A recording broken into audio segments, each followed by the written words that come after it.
Hi, I'm Sensei Tony, and welcome to the House of Meditation.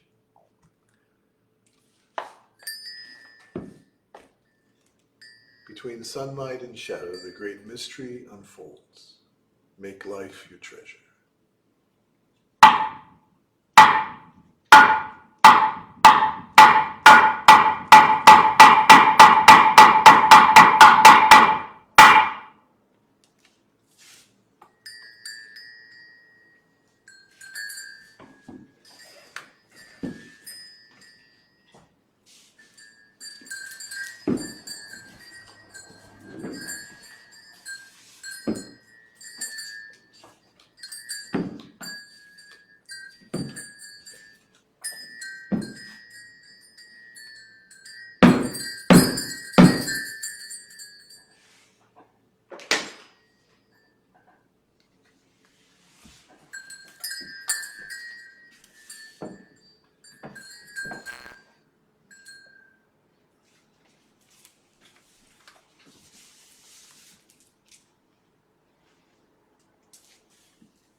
Namo Fulubos, Namo Fulubos, Namo Fulu Bosa.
us celebrate the liturgy of the day.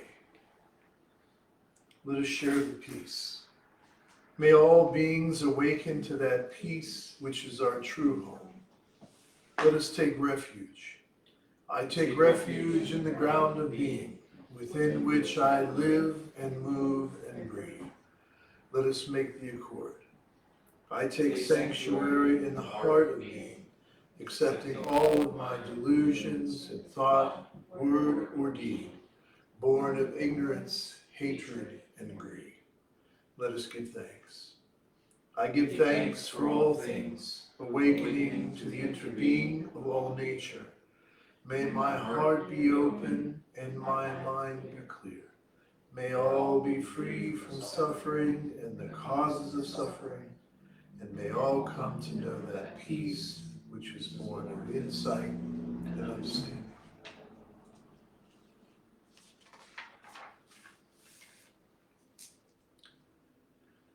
Since it is the practice of enlightenment, that practice has no beginning. And since it is enlightenment within the practice, that realization has no end.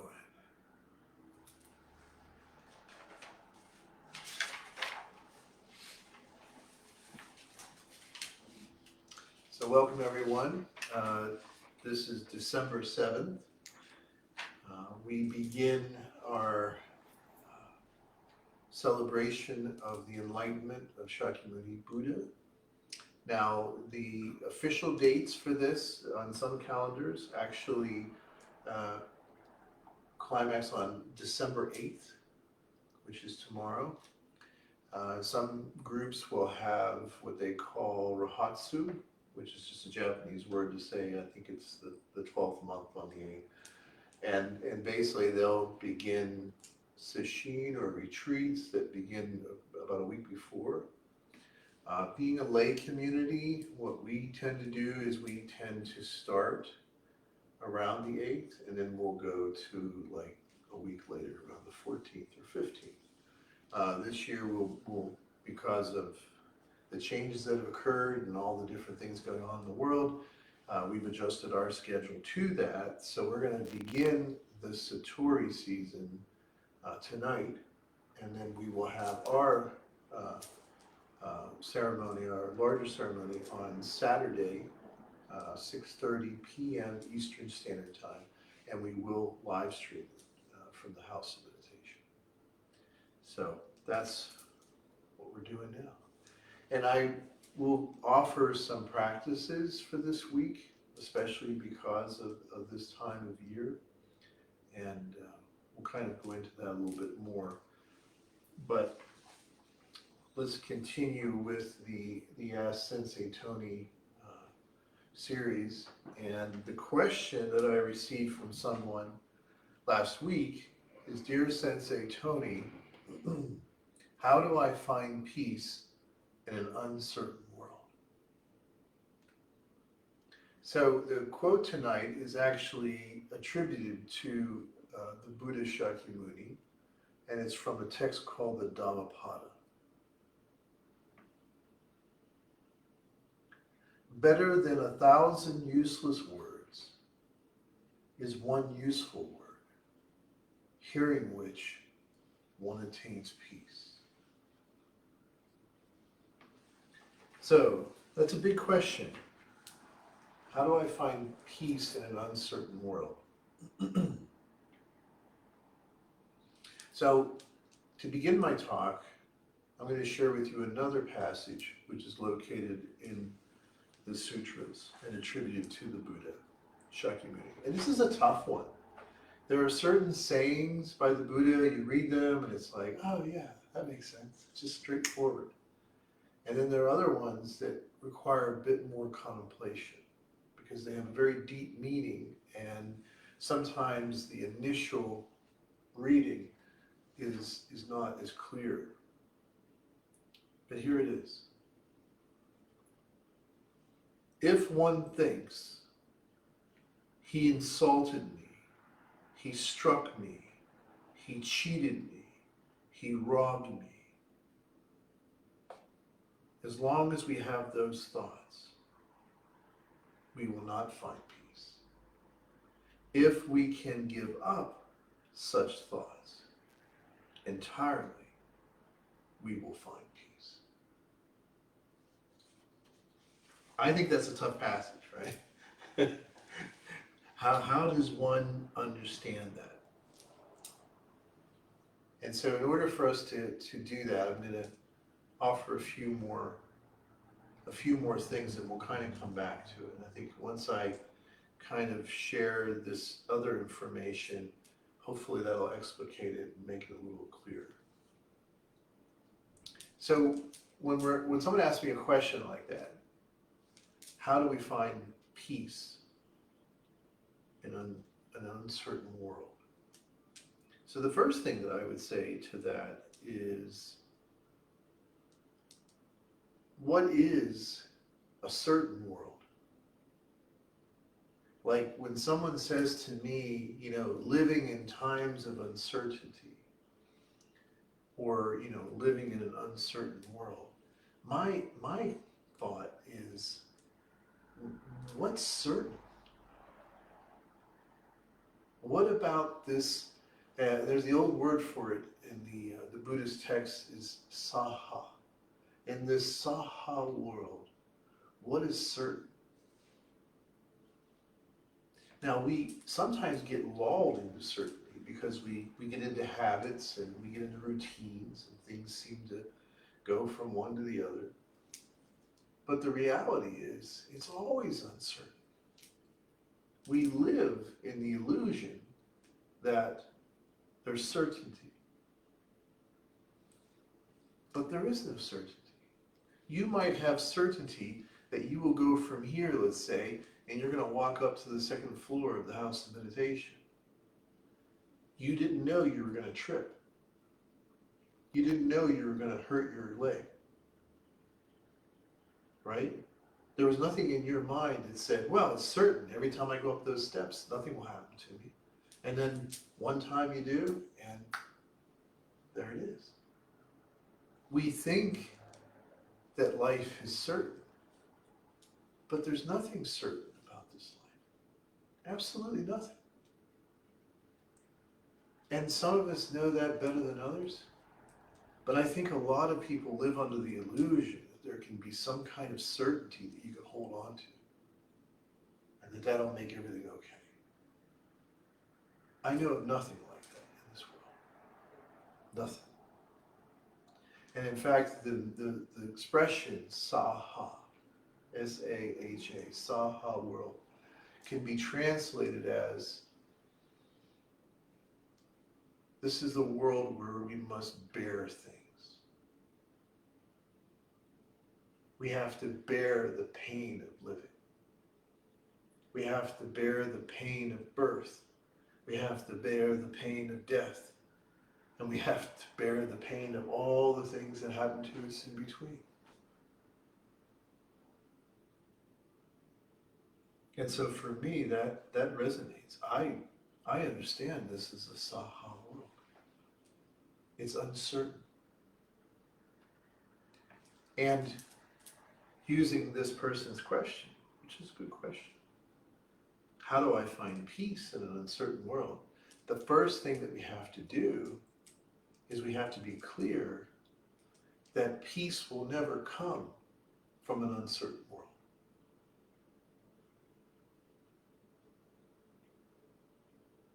It just won't happen. And yet that's what most people do. They try to find ways to make the world as certain as they can, and they spend a lot of their time trying to make that happen, and then in a New York minute, everything changes. And then there they are with the uncertainty. And then they feel that peace is fleeting. And of course, if the peace that you're seeking comes from the world, well, good luck. Because I have, what's the old world, I always like to quote lyrics, Billy Idol, White Wedding. There is nothing sure in this world. There is nothing fair in this world. Nothing. Tell me something that's fair. There is nothing certain and nothing fair in this world. So if we want peace, it's not going to come from trying to manipulate that. Because whatever kind of peace that is, it will be fleeting and short-lived, man. It won't last. So how does the Buddha address this? How do we address this as practitioners? Well, we start from a different place. First of all, by recognizing that we live in this Saha world. And that it is a place where we bear the burden of being alive. But there is something else that we can do, another type of bearing. And that's something we call bearing witness. We can bear witness to reality. And it begins by recognizing this Saha world. Now, when we wish to find that peace that exists even within an uncertain world, there's a certain way to approach this. Because the experience of this world, it's just the karma of consciousness. One of the things that drew me to this tradition was that it didn't try to answer every question in a way that seemed almost childlike, right? Why is this? Well, because of that. But rather what it did was it sort of said, you know, this is life. This is what it is. There's nothing behind, you know, it's not like, what is it, The Wizard of Oz. There's nothing behind the curtain. This is just what it is.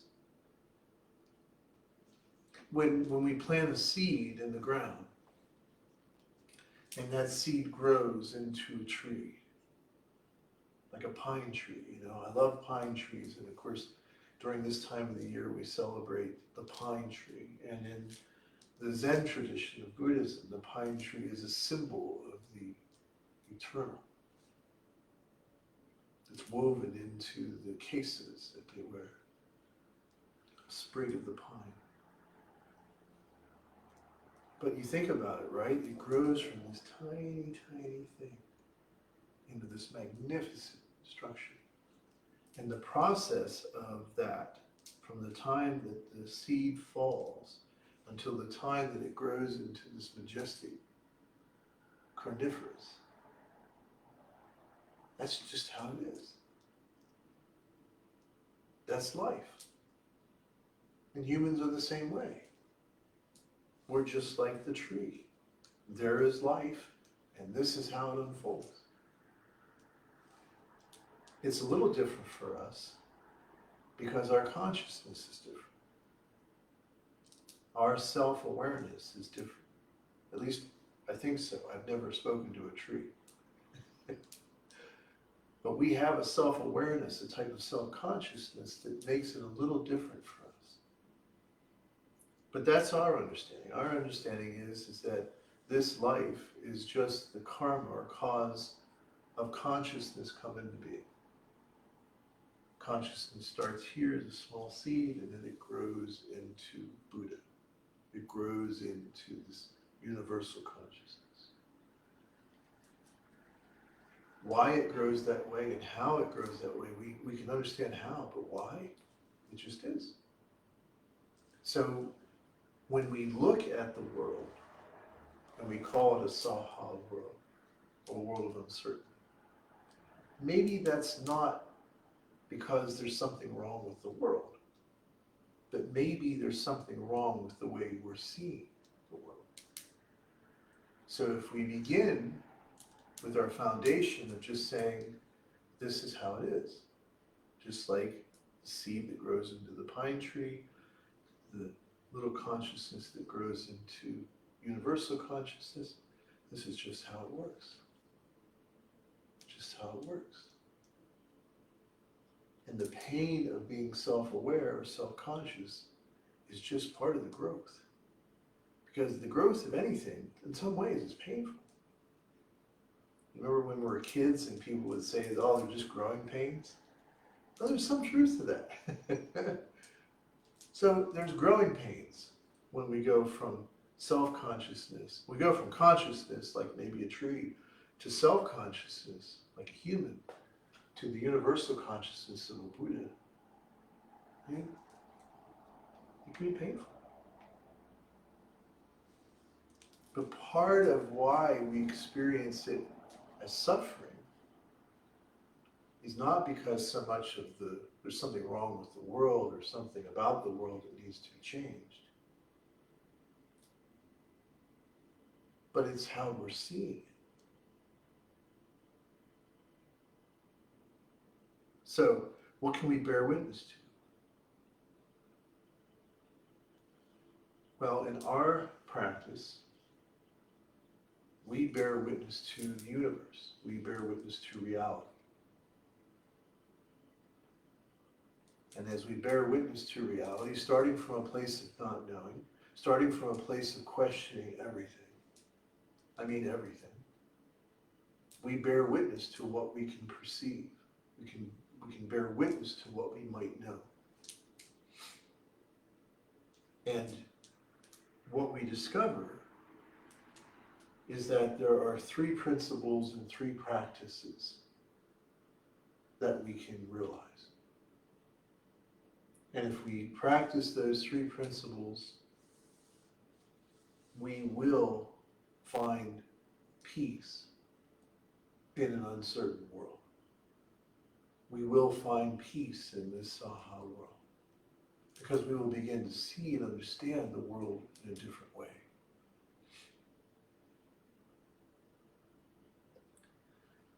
When we talk about this place of burden, there are three poisons of consciousness or mind that we talk about. And these three poisons are delusion, hatred, and greed. The three principles and the three practices are a way for us to see in a way that we free ourselves from those poisons.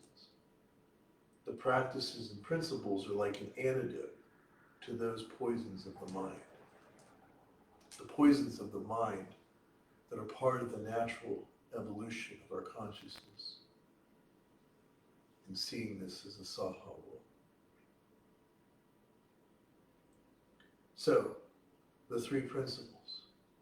So the first thing that we understand is delusion. That's the first poison. And what does that mean? Delusion means that we're not seeing things as they are. We're seeing things the way we wish they were. Or we're focusing on what it's not. But we're not seeing it as it is. And we've been conditioned to believe that this sense of separation that we experience through this unfolding of our consciousness from self-consciousness into universal consciousness, that this stage that we go through, we feel very alone. And the world feels very alien to us. And we feel alien in this world. And from this delusion, where we see things as all separate, that suffering arises.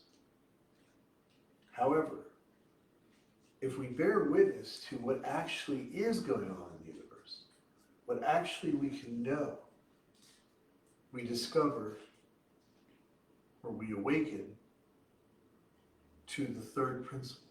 And what is the third principle? We awaken to the idea of our true self. We awaken to the idea or the concept of our true self. And this true self is our true nature. And that our true nature is not these separate, alienated little bags of skin floating on a speck of dust in an infinite universe. But rather, our true nature, our true calling is to become Buddha, is to become enlightened, is to become awakened, is to see the oneness of all life and live out of that oneness. And when we do this, the delusion ends. And we see life as it is, an interconnected, wondrous web of life. And you no longer feel separate. And once you really allow this idea to sort of marinate in you, and you test it, and you wrestle with it, and you work with it, you realize that it's real.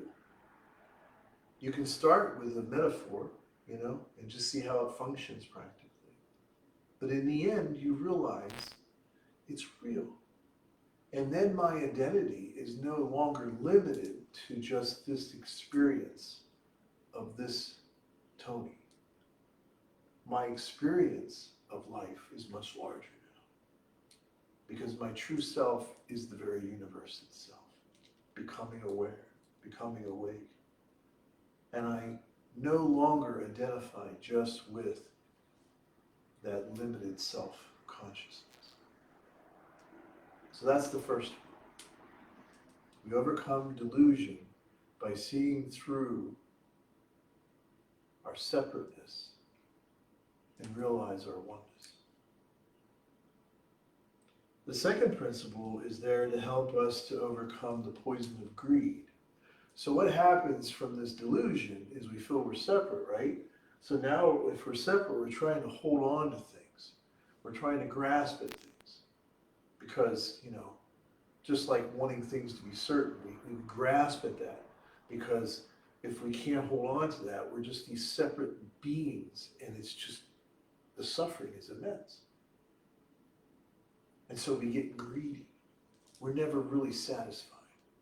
There's never enough to make us feel whole. There's never enough to give us that sense of peace in this uncertain world.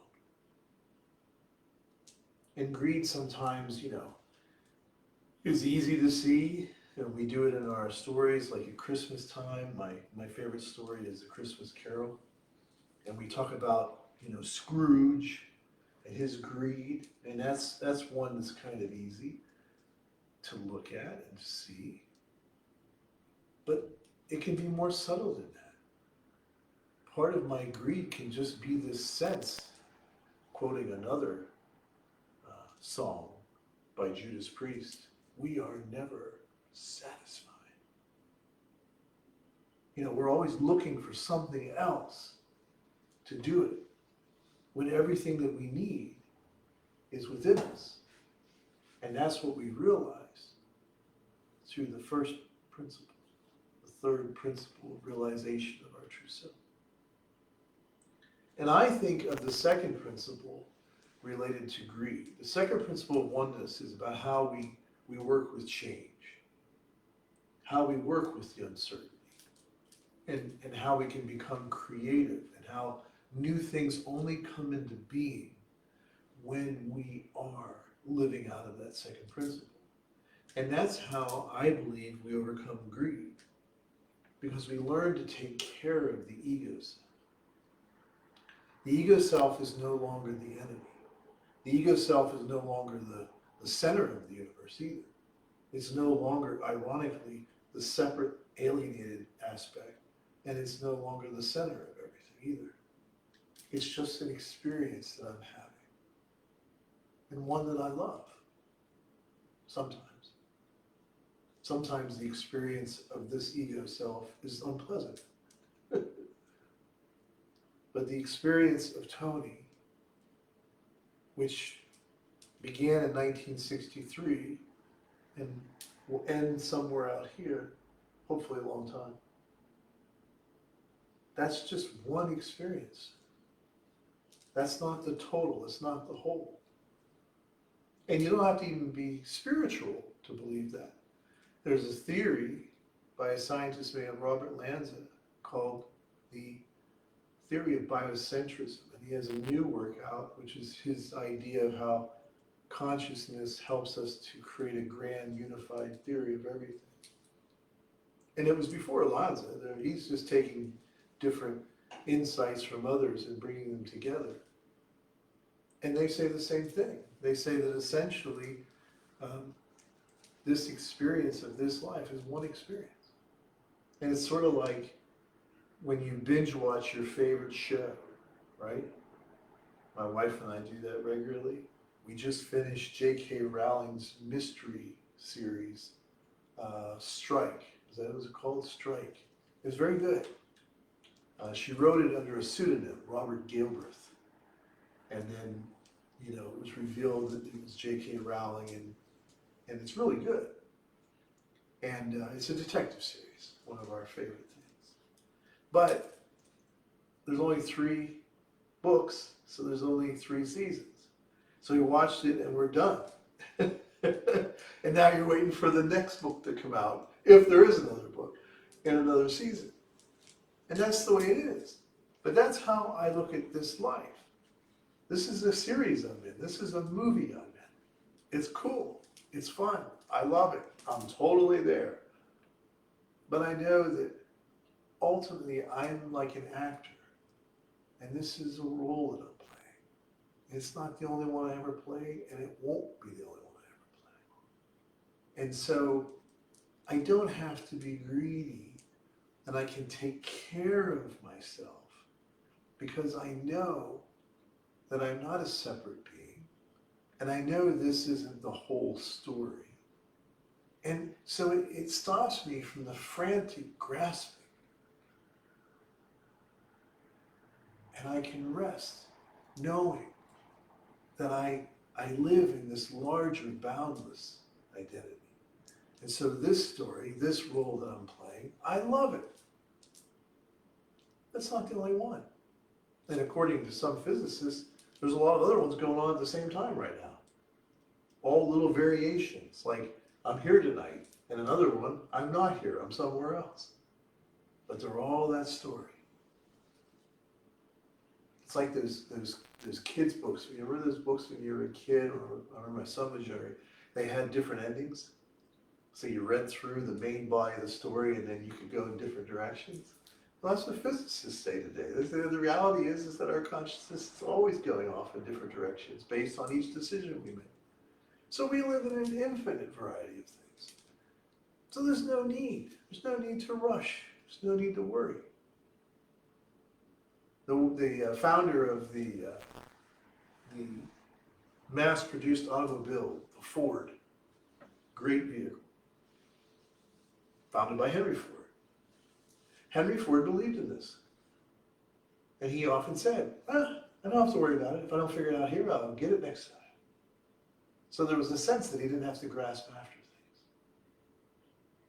So that's how we overcome greed, by taking care of the ego self, acknowledging what the ego self needs, and teaching it and caring for it so that it can learn to let go of grasping after those things and start to understand the natural beauty within.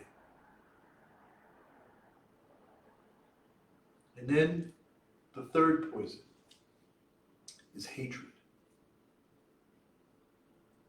Now, hatred occurs when the delusion, which creates the greed, and we can't get what we need, we think, although, quoting another song, you can't always get what you want, but you can get what you need. But we're always grasping after what we want.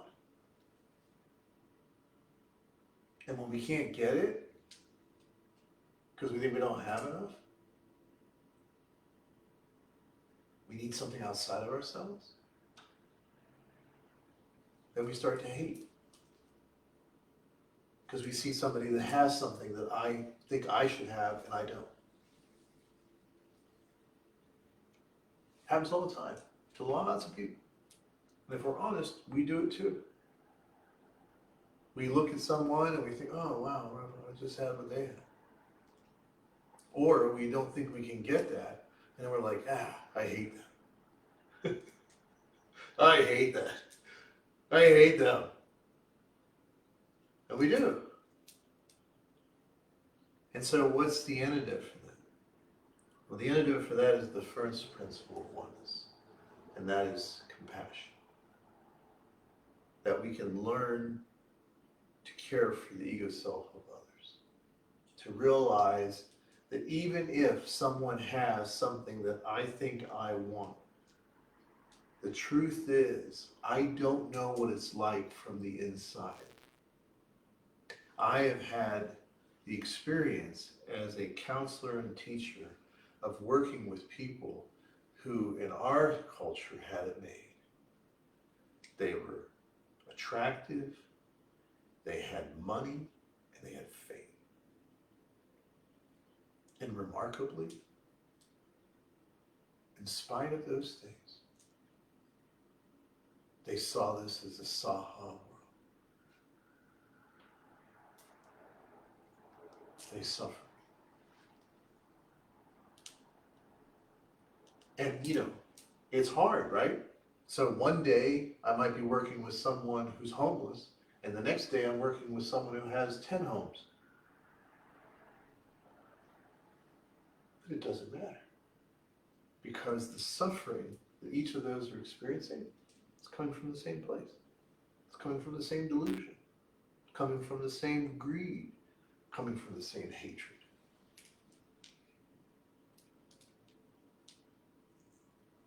But we can learn to see that even if you seem very different from me, our common denominator is the suffering, the neurosis that's created by these delusions.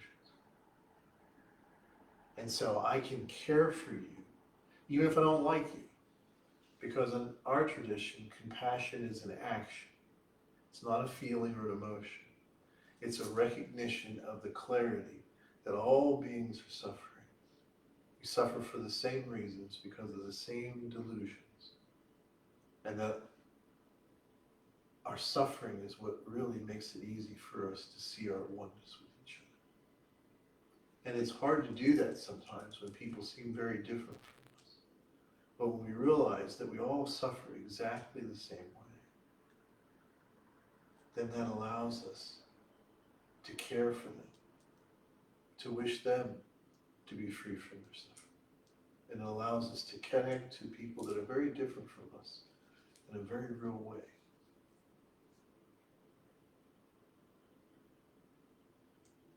So there are 3 practices related to these 3 principles. The first practice is the practice of what we call precept. And this is the power and freedom of intention that comes from this idea of compassion in action.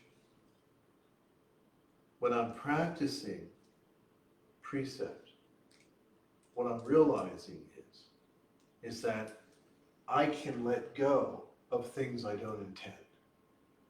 In other words, I'm no longer responsible for something that I didn't consciously intend. And that's a big deal. A really big deal. Because when you sit with someone and you do counseling with them and stuff like that, you find out that most people, they really are taking responsibility for things that they have no control over. And they had no intention around. Now this might not work for a sociopath, but for the other 99% of the human race, this is how it works. We take responsibility for things we didn't intend. And one of the things that's beautiful about the precepts is that I learned to only take responsibility for the things I intend. I don't have to take responsibility for any of those other things. Now that doesn't mean I don't care, right? I can still show compassion, but it doesn't require me to feel anything. It doesn't require me to think, oh, that's my fault, or oh, that's my responsibility. It makes it very clear for me that if I did not intend something, and I consciously contemplated it, and that was not my intention, I am not responsible for it. I can care compassionately, but I'm not responsible anymore. And just try that as a practice during this Holy Week. Look at something that comes up that hooks you, where you feel you're responsible. And then examine it to see if your intention is clear.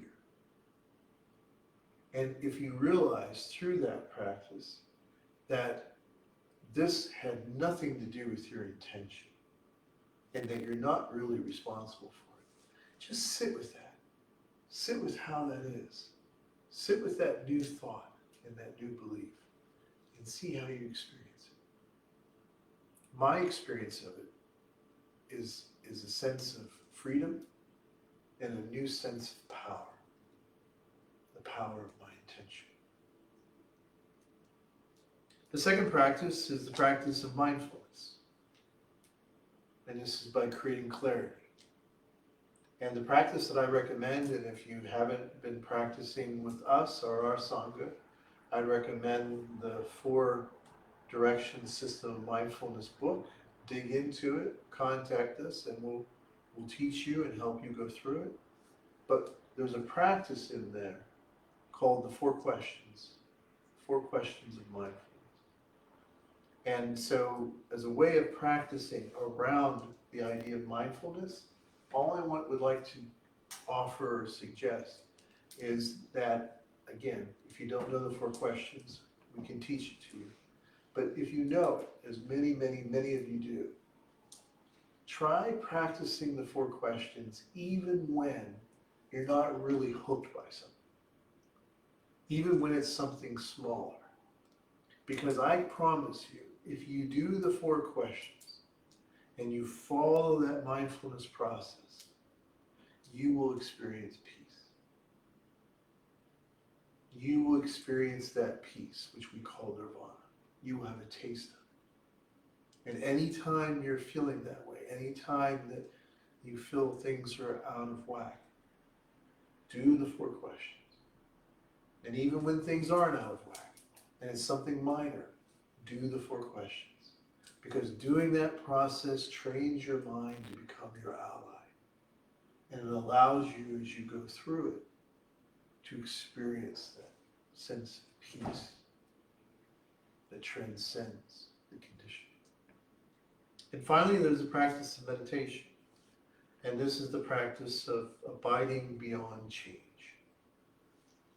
And that's how I view meditation ultimately. For me, meditation is connecting with my true self, or the true self. And so, when I practice meditation, as we abide, and we'll spend some time tonight doing that, I just allow myself to be embraced by my true nature, by my true self. And I let little Tony in the embrace of Big Tony. And that's how I experience sitting here. And so it's blissful. And it allows me a way anytime I want, anytime during the day, to just draw in and allow myself to abide in the oneness of my true self. So, there you have it. So how do you find peace in an uncertain world? By waking up to those 3 principles, carrying out those 3 practices. And you will have peace within an uncertain world. You will have that peace, as some would say, surpasses all understanding. That transcends all the conditioning of the egos. And I will give you 3 other things along with those practices to kind of think about this week, which will culminate on Saturday night. And that is, think of life as something where you try to live a little more simply.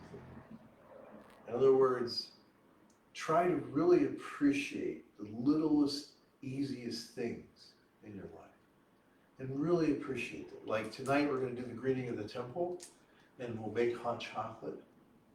And for me, having a nice cup of hot chocolate, being with my loved ones, doing the greeting of the temple, it's bliss for me. But it's simple. It's not hard to get.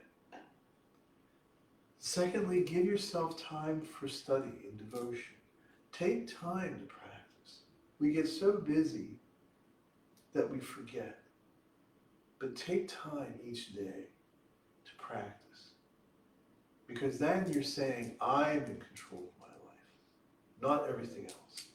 because I'm taking the time to practice, because I know if I take the time to practice, I'm going to benefit. And so no matter what's going on in my day, no matter what's going on in my life, I get to decide how my life goes. And try it by giving yourself at least one time a day where you just devote yourself to study, meditation, just time for yourself. And finally, service. There's an old saying that happiness comes not so much from what we do for ourselves, but what we do for others. And there's some truth to this. New studies in the brain and neurology show that dopamine, reward centers in the human brain, grow vastly through service to others, through caring about others.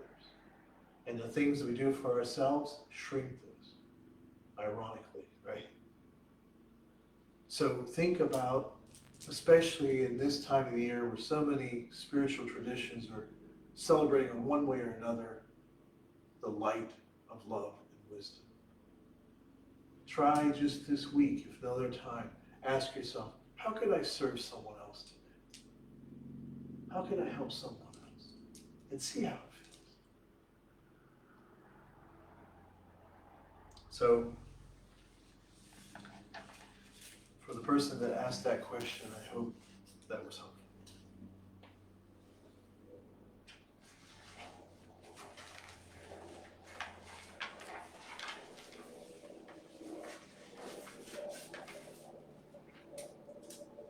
The moment we receive true and trusting, solid and clear like a diamond, infinite light and life embrace and protect us, liberating us completely.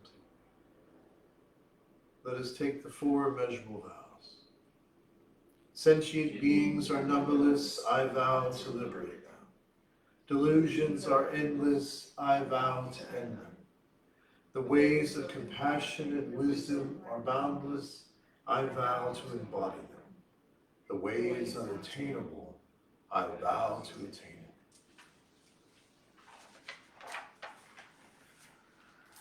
Let us take the precepts for the community of the Bodhisattva's vow. I allow my true self to manifest in all aspects of life. I take complete responsibility for my own life and all of my actions. I affirm my personal being and acknowledge it as a path to awakening and freedom.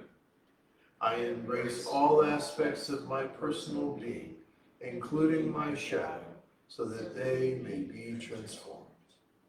I affirm an attitude of openness to my true self, even in the midst of suffering.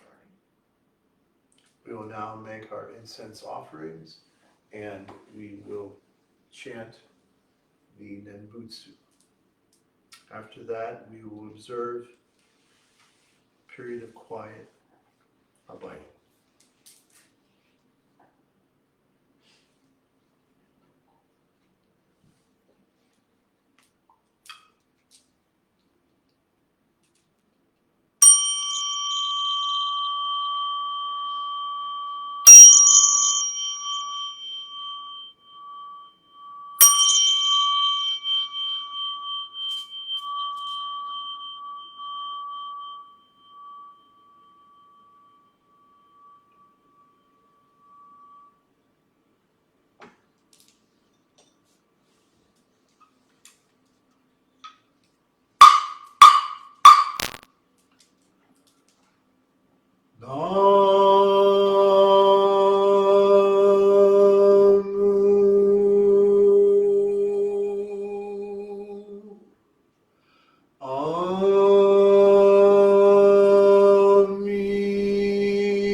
knowing that we never practice alone or only for ourselves.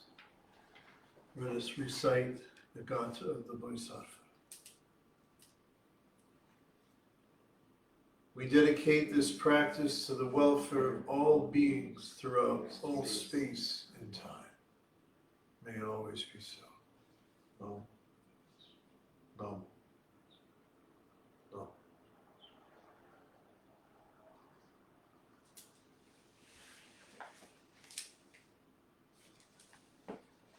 That concludes tonight's service. Again, this is a special week for we Buddhists, or anyone else who wants to join us.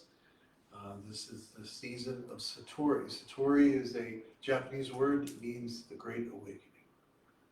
And in celebrating the awakening of Shakyamuni, we are celebrating the awakening of all. Happy practice, and remember, if you need help, we're here. It's what we do. Just reach out to us through the AskSenseiTony.com website. Email us, and we're here to help. Thank you.